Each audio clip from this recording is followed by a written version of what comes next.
And we are back. So let's get this party started, everyone.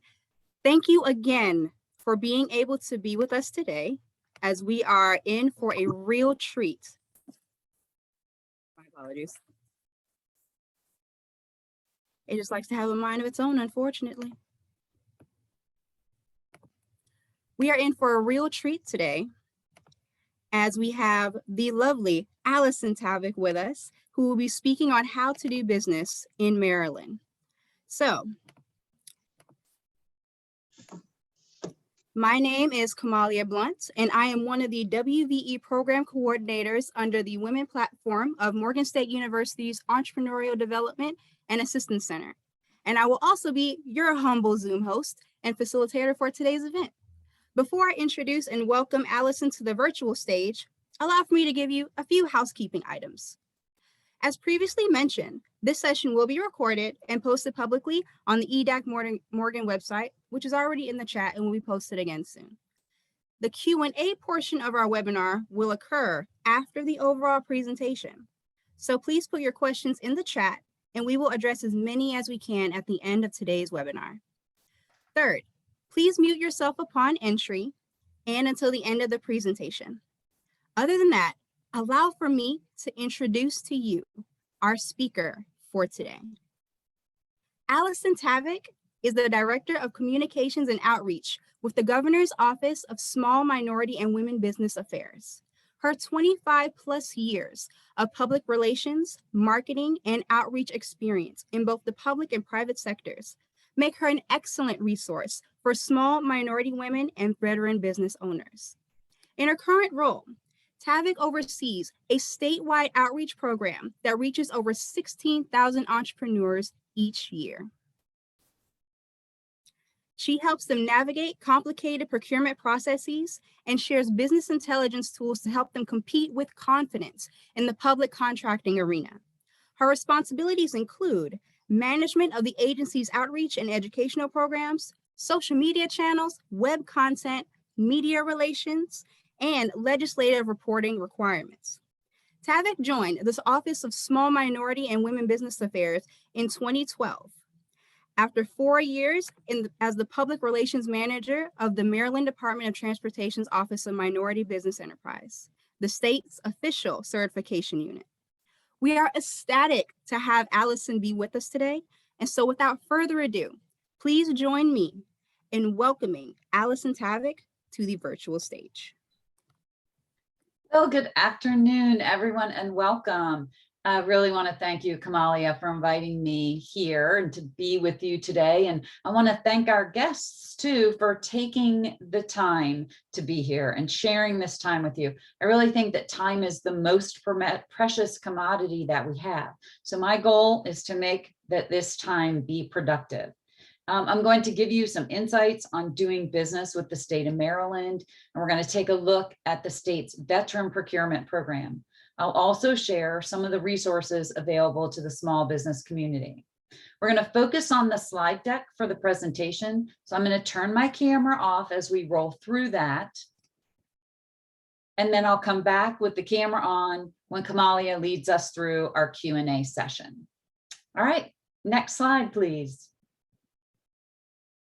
So our agenda that we've already talked about, the agenda that we've already talked about, this is what we're going to be covering. So who are we?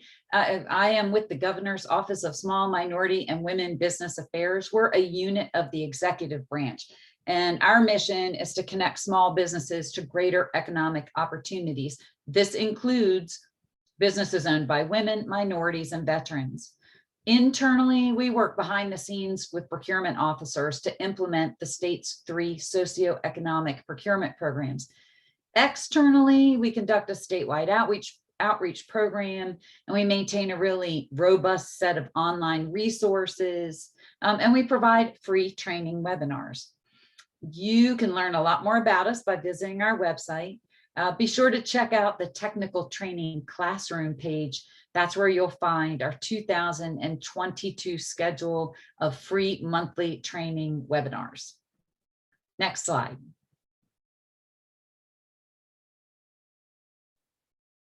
You know, every business, regardless of size, has to have these basic business elements in place. You need a business plan. It doesn't have to be a novel. The purpose and intention of your business plan is to put in writing what you want to achieve. I think and recommend that you make sure you include milestones so that you can track your progress along the way. This is a flexible document and it should be changing as the business changes. Cash flow problems are the most common reason businesses close their doors. You can't pay employees, invest in equipment or inventory, or even implement your marketing plan without money. So manage your money wisely. Pay attention to both expenditures and income, and have good access to capital. I know that can be easier said than done, but without capital, your ability to compete is diminished. Marketing is crucial for finding new customers and building your brand. Without customers, you don't have a business. So keep them at the heart of every decision you make. Virtually all businesses need to be tech-friendly in some form or fashion. Even a drywall company whose work is completely done out of the office needs a good website and some online payment options. Look, if any of these terms are unfamiliar to you, please do some research. The information you're looking for is out there. Yes, I know, maybe stored in the cloud, but it's not going to drop out of the sky into your lap. You have to go get it. Next. You also have to know your company. Everyone is not your customer, so you have to define what it is that you do. Exceptional customer service is not a niche, it's an expectation. You also have to know who you're competing against. So if you're expected to lead with experience, that means you must have past performance. It's the age-old question, right? How do I gain past performance if no one will give me an opportunity? You know, I don't have an answer to that question, but I know that there is some great advice on this topic out there. So I did a Google search, how to overcome no past performance, and I got over 3 million results of articles and videos. You would be amazed at the content that's out there, and some experience that someone else has had before you will speak to you. So go out and see what those have done ahead of you. Next. Now we're going to talk about your value proposition. You can click again. You absolutely have to be able to clearly define your value proposition. I love this definition from the Harvard Business School because it's a connection or the intersection of the customer experience and the products that are available in the marketplace, and then what's unique about your brand. If you don't have a well-defined value proposition right now, you should start by asking, what problem does my customer have that I can solve? Your value proposition helps connect you to your target audience and serves to differentiate you from your competitors. Next slide. You're going to articulate your value proposition on your capability statement. You simply cannot work in the government arena without one of these. In some cases, it may be requested or required as part of the bidding process. Hey guys, bad capability statements will prove to people that you are not ready to work in that capacity. So you have to make sure that this document speaks to all of your abilities. You only get one page, front only. So choose your content wisely. Don't overload it with graphics or make the font so small that nobody can read it. You definitely want to title it Capability Statement so the purpose is clearly defined. Next slide. You can include your logo if you have one, and be sure to include all your contact information. And I mean direct contact information. No info at mailboxes should be used on a capability statement. You want to give most of the content space to your core competencies, past performance, and your differentiators. You're probably going to need more than one version of your capability statement if you sell more than one product or service. I'm going to suggest that you create a basic template and then customize it as you need to. And don't forget, Update the capability statement as your past performance grows. My last request to you is please let someone in your organization or someone in your network, someone in your family, proofread this document. You do not want a typo on your capability statement. Next. So, hey, how's your elevator pitch? You absolutely have to have one of these. You only get a few seconds to spark interest in your company, no longer than a ride in an elevator. Mastering your elevator pitch can take time. You'll likely go through several versions before finding one that is compelling and sounds natural in conversation. I found this great example online. My company develops mobile applications that businesses use to train their staff remotely. This means senior managers can spend time on other important tasks. We actually visit each customer to identify their specific needs, which is a unique practice in our industry. As a result, 95% of our clients are happy with the first version of their app. So, how does your organization handle new employee training? Next. If you want to compete with confidence in the state contracting arena, you have to understand how your customer buys things. It's a long-standing business practice. It applies both in the public and private sectors. You simply must know your customer. Government contracting is complex, but there are great opportunities here. I've boiled it down to 5 key elements that I think will help you understand the state of Maryland as a customer. So we're going to get into the details in the next series of slides. Next. Number 1 on the list, you cannot receive an award or be issued a check for payment if your business is not in good standing with the Department of Assessments and Taxation. This is where you originally registered your business. One more slide, Kamalia. There we go. All right, so you can check your status on their website, and in most cases, if there's any problem, you can resolve it online as well. You know, generally speaking, it's easier to maintain your good standing than it is to have to go fix it. And that is not what you want to be doing when you are trying to complete a bid package. So keep your good standing status at all times. Next slide. Hey, Priscilla. eMaryland Marketplace Advantage is Maryland's e-procurement tool. It functions as both a vendor database and a virtual bid board. Emma is number 2 and number 3 on my list.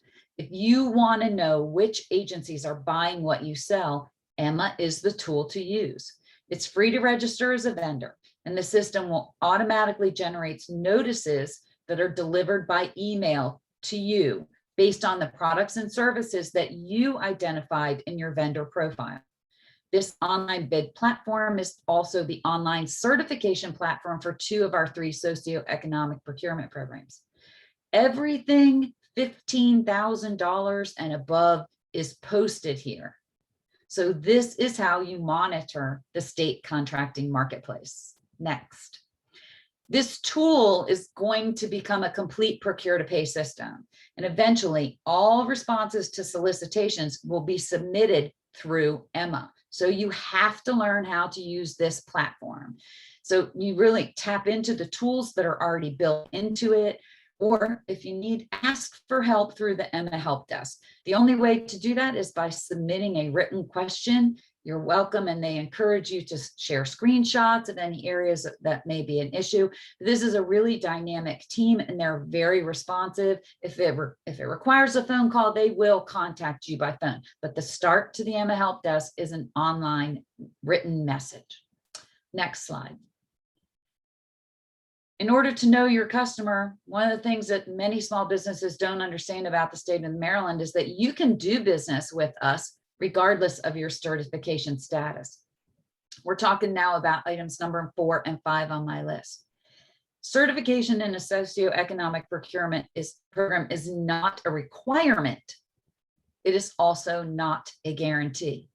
What it is a compelling component of your value proposition, because nearly every state contract is evaluated for small minority women and veteran inclusion. And only the work of a certified firm can be counted toward a subcontracting goal. That means that certified firms have a competitive advantage. They bring something to the table that non-certified firms don't have to offer. As my dad would say, it's better to have it and not need it than need it and not have it. Next slide. Let's take a quick look at the 3 socioeconomic procurement programs that I've been talking about. The first is the Small Business Reserve Program. This is a prime contracting program. Agencies are taking 15% of their total spend to set aside to small businesses. It is a race and gender neutral program. That means that any small business who meets the defined eligibility standards and completes the online process can be in the Small Business Reserve Program. There's an annual renewal to this program, also done online as well. The requirements for the SBR program, the size standards and eligibility are developed by the state of Maryland. So these are not the federal SBA size standards. The Minority Business Enterprise Program is predominantly subcontracting. There is a 29% statewide aspirational goal across all the 72 participating agencies. And this program is race and gender specific. So there's an application process to get you through certification or to earn that certification. And then you will need to renew that certification annually as well. The veteran-owned small business enterprise program is also predominantly subcontracting. This has, at this time, a 1% aspirational goal across the 52 participating agencies. And there's a 3-step process to go through the certification because this program requires verification of your veteran status. And there's also an annual renewal here. Now, our MBE and VSBE programs, we strongly encourage these vendors to perform as prime contractors. So you are not limited to the subcontracting role here, but when we set a goal, it is a subcontracting goal. Okay, we're going to talk a little bit further about the VSBE component of this.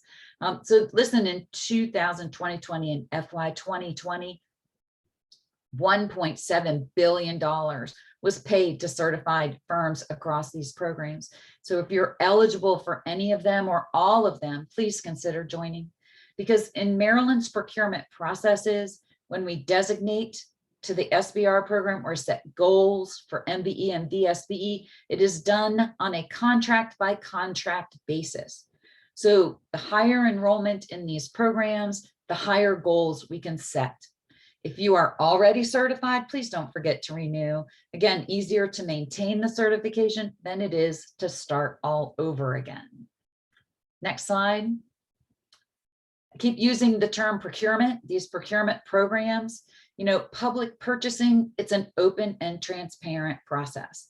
A lot of your success is going to depend on how well you know the rules. And the rules are defined in the Code of Maryland Regulation, COMAR. This is legal language, but it's language that you should be familiar with. So, hey, grab a big cup of coffee before you sit down to read COMAR. I want you to be wide awake and alert. For me, reading this kind of legal language, I have to do it 2 or 3 times to fully grasp what they're trying to tell me. But understanding the rule book is a critical element of success. Next slide. So we spend taxpayer money.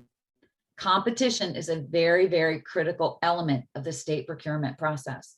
In fact, we've simply not done our job correctly if there is not sufficient competition. And this is true whether you're trying to perform as a prime contractor or as a subcontractor. Primes who are bidding directly to the state, but in subcontracting, you are vetting yourself and trying to build relationships with prime contractors. And they have very tough vetting processes when choosing who they're going to name to a bid or contract. Do not expect that certification alone would be a reason a prime contractor would choose you to be a subcontractor. Next slide, please. Now, as veteran entrepreneurs, I'm sure you're interested in learning more about Maryland's VSBE program. The whole program is here to try to enhance opportunities for veteran-owned small businesses to perform either as prime contractors or subcontractors, but we're talking about that in scope of very specifically state-funded contracts. This is the newest of our 3 socioeconomic procurement programs. It was enacted in 2010. It started at a 0.25% goal, was increased to 0.5%, and now stands at a 1% statewide goal. We have not achieved that goal yet. There are 52 participating agencies and departments in this that participate in the program. And as I mentioned earlier, verification of your veteran status is required. So in the last fiscal year, there was $31 million paid to certified VSBE firms. Next. So the work of a certified firm can be counted toward any contract with a VSBE goal, whether they're performing as a prime contractor or subcontractor. In fact, if there were a contract that had no goal at all, VSBE is welcome to perform in that prime contracting role as well.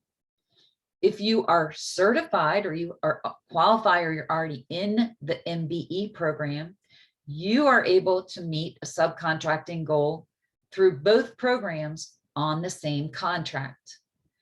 Folks who are just MBEs do not have that same ability, right? So if you are VSBE certified and a contract has a 30% MBE goal and a 2% VSBE goal, you could perform as both an MBE and a VSB on that contract.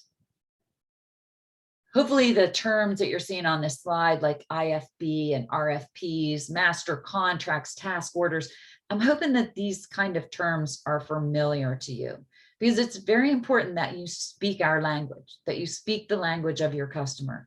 In fact, it's really one of the ways that small businesses can differentiate themselves from their competitors. When you are interacting with state buyers and you can speak their language, that's a clear and usually a very clear sign that you understand this environment. We have some great resources on our website to help you learn that terminology if you're still in those early stages. So definitely check out that public purchasing fact sheet that you'll find on our the resource page of our small business, of our website. Next slide. So subcontracting goals, they're not arbitrarily set. They are the result of a detailed evaluation is performed as the solicitation is being built. Our procurement officers look in EMA to determine the VSBE vendor pool. That's why it's so important that you register as a vendor in EMA and become certified for the VSBE program if you are eligible. The more firms in the program, the higher we can set the goals. Next slide. This is a quick look at what the VSBE certification process looks like. The 3 steps are registration, verification, and certification. It all happens on the EMA profile and is like an addendum to your vendor profile. So you have to start in EMA, and there in EMA, you can identify your interest in the VSBE program under the procurement programs category.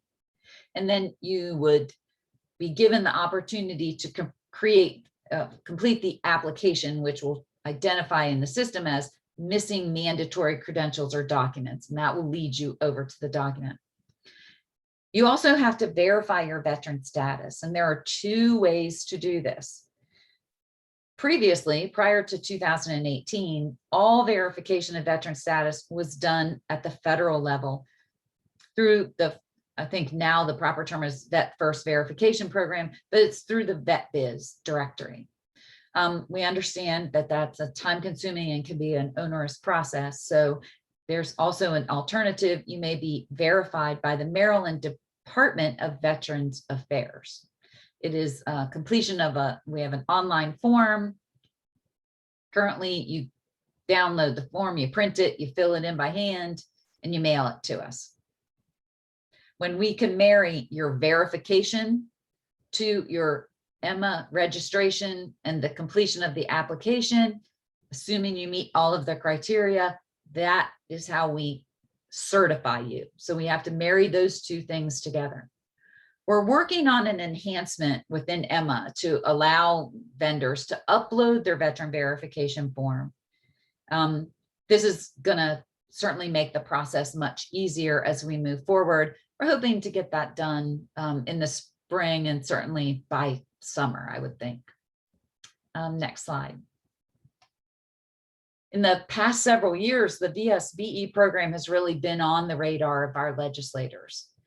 In 2018, oversight authority for the program was transferred from the Board of Public Works over to our office, to the Governor's Office of Small Minority and Women Business Affairs. This makes sense, right? Because we oversee the other two socioeconomic procurement programs. Right? And then to make the certification process easier, the state adopted that veteran verification process through the Maryland Department of Veteran Affairs so that you didn't only have to go through VetViz. So for those of you who prefer to have that certification at the federal level, you don't have to do a separate one at the state. But if you're not interested in the federal contracting and you want to stick in the state procurement arena, you can just do the Maryland veteran verification process that's a little bit faster. In 2020, the legislature actually convened a VSBE study work group. It was comprised of some agency representatives as well as legislators and a real nice complement of veteran business owners. The primary findings of that study group were that they wanted to see that the VSBE program be more aligned to the regulations that are already in place for the MBE program, that it would make it more sturdy and give it more teeth. As a result, new regulations are being developed for the VSBE program, and we expect to see the first rollout of these occur in the spring. We're expecting by the end of March. In addition, a new VSBE advisory committee is being formed. That committee will be chaired by my boss at the Governor's Office of Small Minority and Women Business Affairs, and will meet at least biannually. That advisory committee is going to get started this year in 2022. Next slide. And that's because we're so pleased to announce that for the first time, Maryland now has a VSBE program compliance manager. So the person helping us move regulations forward, enhance Emma, and put the new advisory committee together is Miss Danielle Davis. Again, Maryland's first VSBE compliance manager. We stole Danielle from Bowie State, where she has been working in the financial aid department for the past 11 years. She comes from a military family and she's an entrepreneur herself. So big win for us. I really encourage and welcome you to reach out to Danielle directly, just to welcome her to her new position or introduce yourself, or even if you need assistance with the VSBE certification or renewal, she will be happy to help you. Next slide. I'm going to conclude by encouraging you to tap into the vast resources that are available to the small business community. I know it's not easy. It doesn't matter your social or economic status. Business is tough. There are so many resources available that it actually can be hard to sort through them all. So please just be prepared to invest some time to find the ones that are right for you. You can visit the resource page on our website to find program information, procurement forecasts, and our great resource page, or you can visit the new Maryland Entrepreneur Hub. There are over 2,000 resources on this platform. It's everything from funding and talent to partners and just everything in between. The searching opportunities for this are really powerful. So you should definitely check out the Maryland Entrepreneur Hub. Next slide. Here are some of the organizations that we work with directly. And I can attest to their passion for coaching and mentoring entrepreneurs literally through every stage of your business development. Some of these organizations are statewide and others are based within the counties. Most of them offer free services, at least for the coaching and mentoring. You're typically not ever charged for that. They may have nominal fees if they're doing for some of the training programs. One of these in particular, PTAC, the Maryland Procurement Technical Assistance Center, focuses on federal procurement, state and federal procurement. So for those of you that want to compete in the government arena, you definitely want to check out PTAC and the training and resources that they have available. Next slide. That's it, guys. That wraps it up. I did a quick overview.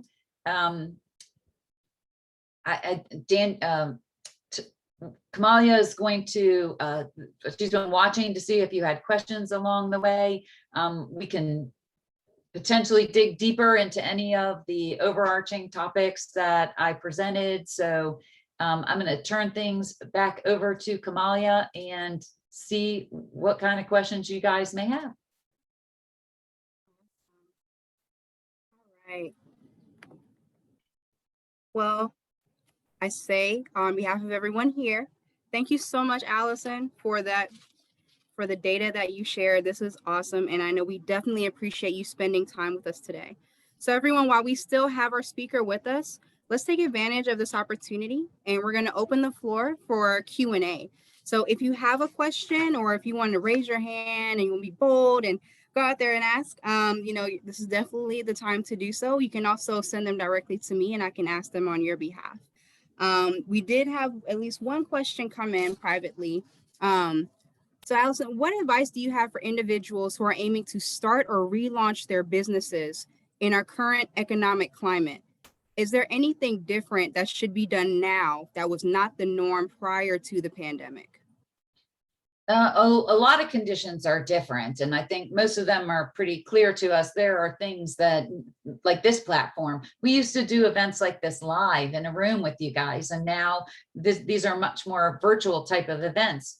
There's a plus side to that. We can reach a much broader audience when nobody has to get in their car and drive over to come and see us. So there's some pluses and advantages, right? But learning how to operate and access and develop business relationships in this digital world is critical today to pretty much whatever type of business it is that you are assessing, that you want to open.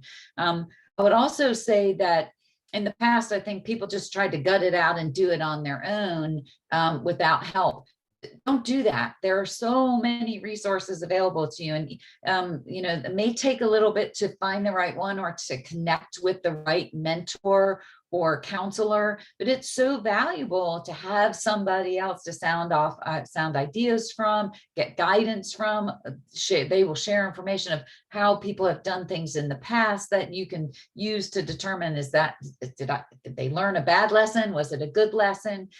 So just don't do it alone. Tap into the resources today more than ever. Thank you. I also had another question come in. So you did touch upon some legal aspects for small businesses and what they should be mindful of with the upcoming cybersecurity requirements that are coming up down the pipeline. Should small businesses anticipate Maryland requiring anything specific for small businesses?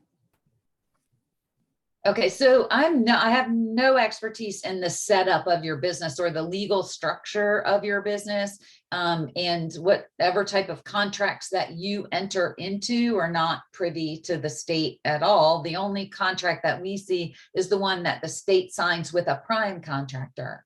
Okay, so that sounds like this person is in the IT industry, you would definitely want to watch the Maryland Department of Information Technology. They have a really nice website, and if they are stressing or looking for changing terms of conditions or anything that relates to cybersecurity, that's likely the place where you're going to find it.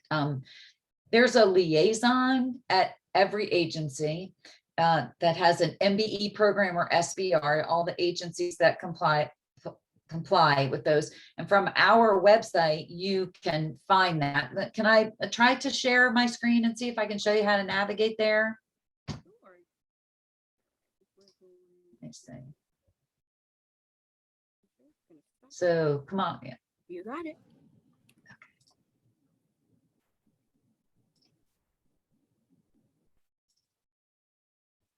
All right. Can you guys see my screen? Yes, we can, Allison. This is Danielle. Okay. See, Danielle, our new VSBE compliance manager, is with us today. So great. So on our website here, I'm going to show you there's a link here for the SBR liaison list. And you can find them by agency. It has their name and contact information. The MBE as well. For those of you guys in the veteran community, the legislation, the regulations currently do not require a liaison for the VSBE program, but that is one of the policy updates that we're submitting. It will go out for public comment middle of February, and we expect it to be enacted across all agencies by the end of March. And so once we have a list of all the VSBE liaisons, they'll go on here too. So circling back to the question is actually what I was saying is sometimes it's really good just to reach out to the liaison and ask them, hey, what can you tell me about? Is there anything going on in the cybersecurity world with regard to regulations or contracting that I should be aware of? It doesn't mean that the liaison is going to definitely know the answer, but they should be able to help connect you to somebody else. So they're very good points of contact. Amazing. All right. I think those are all the questions that came in. Does anyone else have any burning questions on their heart while we have this incredible resource with us? Hey, if you don't have any questions, do you want me to show you some cool tools in Emma? Voice vote? I mean, I'm game for that. Definitely. Okay. I could take that back to my group. Okay. I'm going to jump over to Emma. Can you see Emma homepage? Yes, ma'am. All right. Let me move her over here. Okay. We're going to pay you overtime. Look, if you're trying to figure out, if you're trying to perform in the prime contracting world and you want to take a look at who your potential competitors are, the public solicitation, did I go too fast? Let me just, Emma has some search options right here. Public contracts is one of them. This is everything that since the launch of the new system. So it doesn't have a ton of old, it doesn't have 30-year-old. Allison, I don't know if you're showing the Emma. It still says the Maryland, the Small Minority Women Business Affairs. Okay. Happens to me all the time.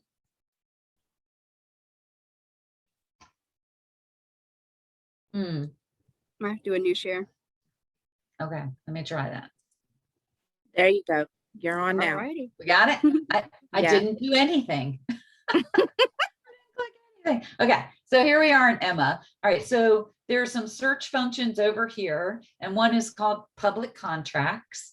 And when we go into public contracts, what we're looking at here is everything that's been awarded. Okay, I'm just going to click on the first link.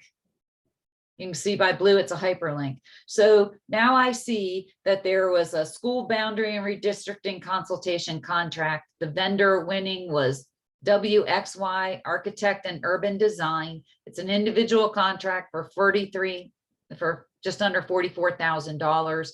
The procurement officer was Jay Ferguson. It looks like from Anne Arundel County Public Schools. I did not mention, but one of the unique things about Emma, or the nice things about Emma and registering as a vendor there, is that county and city and municipal governments use the platform as well. So not only will you see what the state of Maryland agencies and departments are buying, but you will see what individual counties and cities are purchasing as well. So you would go on Emma, you would see a solicitation from Prince George's County. When you click on that solicitation, it's going to take you over to their website. You're going to leave Emma to go get the information, but at least all that government contracting opportunities are housed inside one platform. So let me jump back over and see. of one that I think might be. Look, it shows me I have more than 150 results. Just going to jump over to page 7. This is what I love, navigating around this place because you can't hurt it. You're not going to break anything. Okay. So if you're in the HVAC industry, I could have done a keyword search, but I'm just scrolling through. I can see that crisis HVAC contractors, or the crisis HVAC contract went to Efficient Home LLC for $8 million. The procurement officer who buys HVAC services is Joy Niles, right?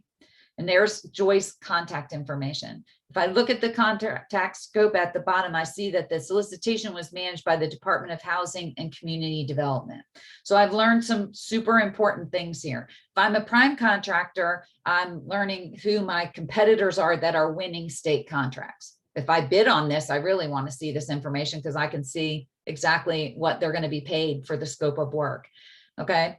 If I'm a subcontractor, I can, again, identify primes. If I work in this industry, and I often see that there are participation goals on contracts related to HVAC, now I know that Efficient Home LLC is a company that I want to start pitching myself to and building a relationship with, so that the next time they go after a state contract, I can say, man, I am super good at what I do. I have wonderful past performance and people who will tell you about how awesome I am.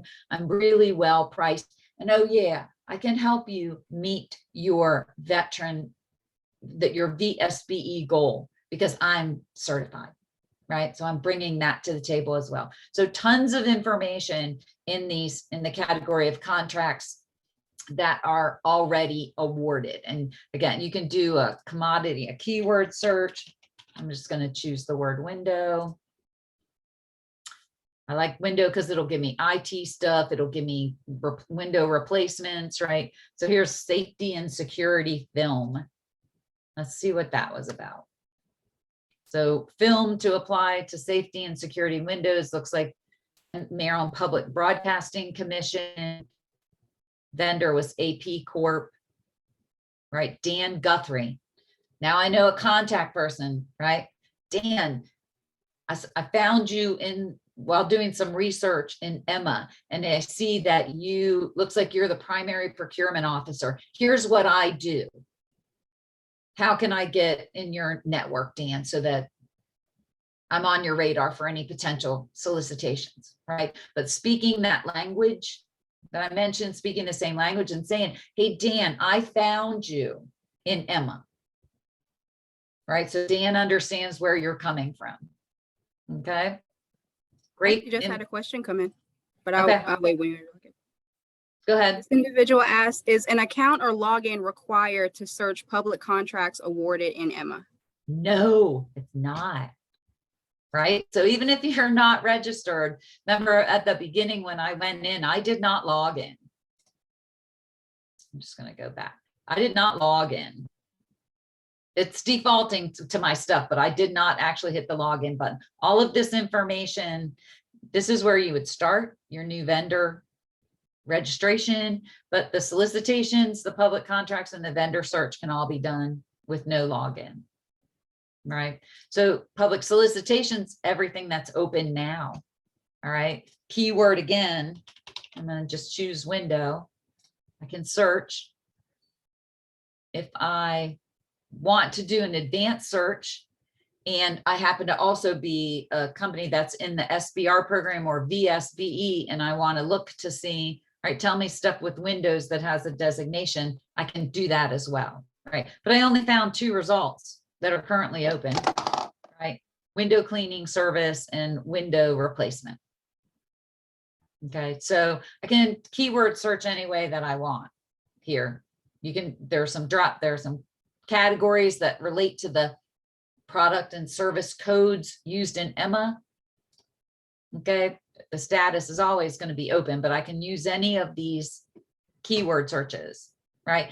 Now, one thing is there's no way to download the results. So I've talked to folks who have said that they just open Excel at the same time and like kind of do a spread across the data and then dump it back into an Excel spreadsheet to start creating their own. So if you find a creative way to go download the information, again, whether you're trying to identify are these prime contractors that I want to build relationships with, are these competitors that I want to watch out for because I might be bidding against them, or are these buyers at agencies where I can find certain trends that, hey, Tom Jones at the Department of General Services seems to often buy carpeting and I sell carpeting. So I start with him.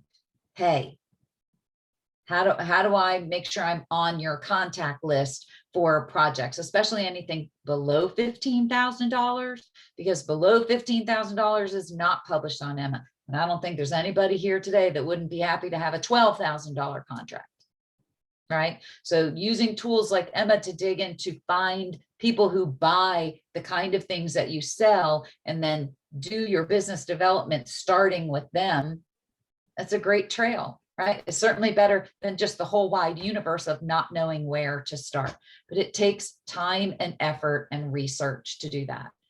I'm going to show you one other quick tool since I think we have some time. The state of Maryland does publish a forecast.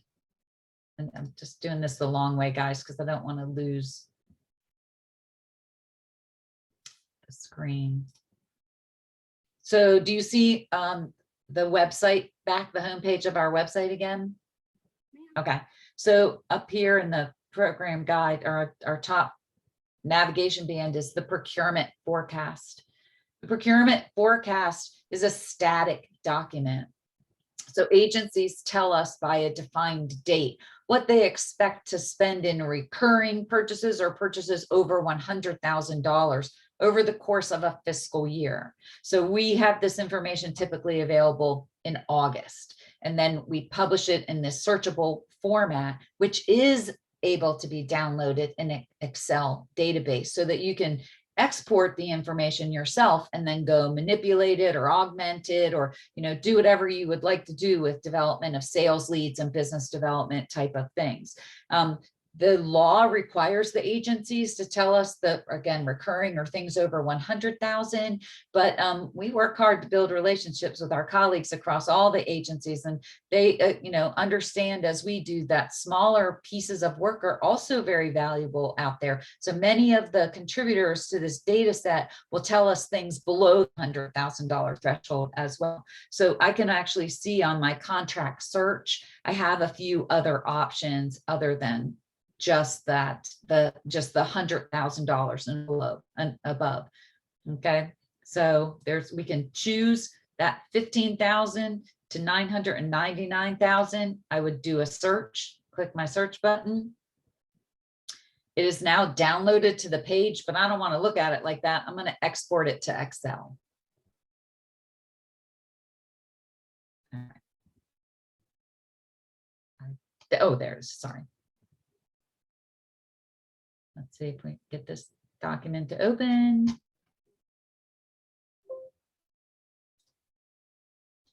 This document, again, contains a lot of really valuable information. All right, you see that? There we go. Okay, there we go. So look at, we got agency names, contract numbers, an incumbent. Want to go find out again who's winning in the industry that you're competing in? Again, whether you're trying to identify prime contractors you would be bidding against or competing against, or you want to be a subcontractor and you're trying to identify prime contractors to build relationships with, go find incumbents who have already won state work in the past, okay?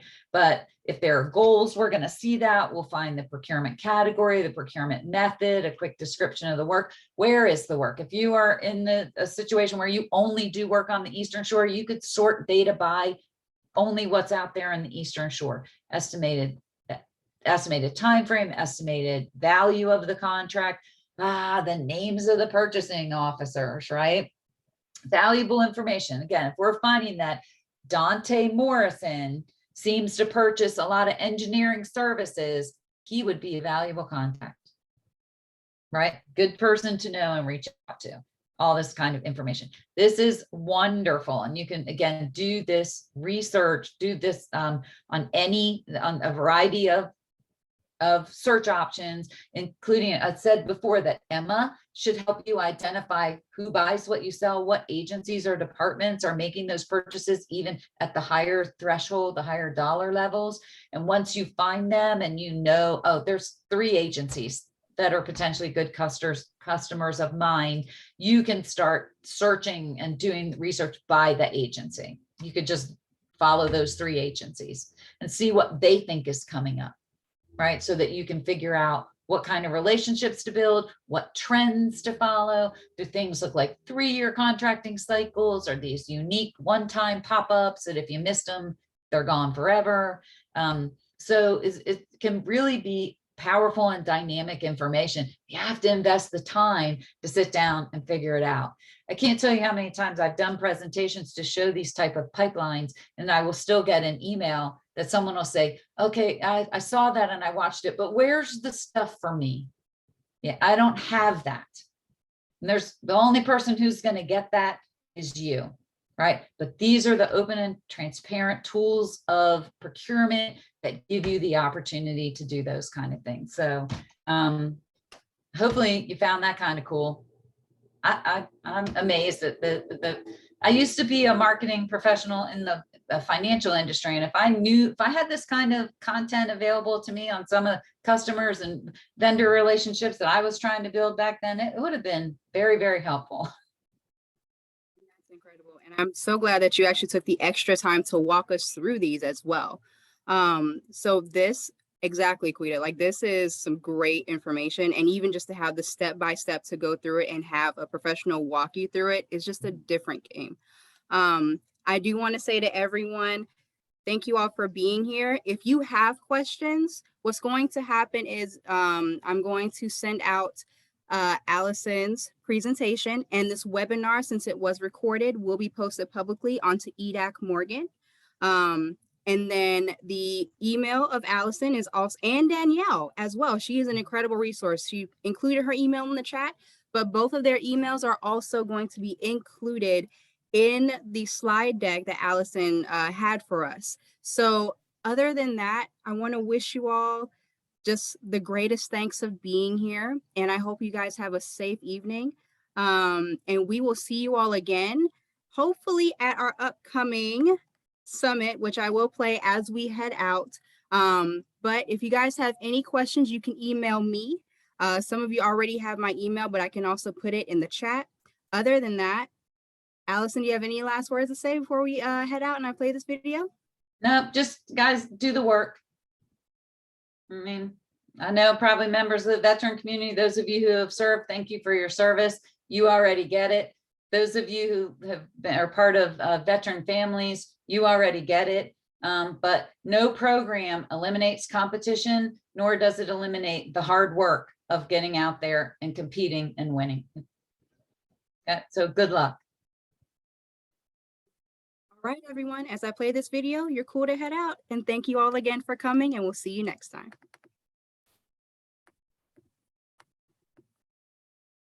As we play the video.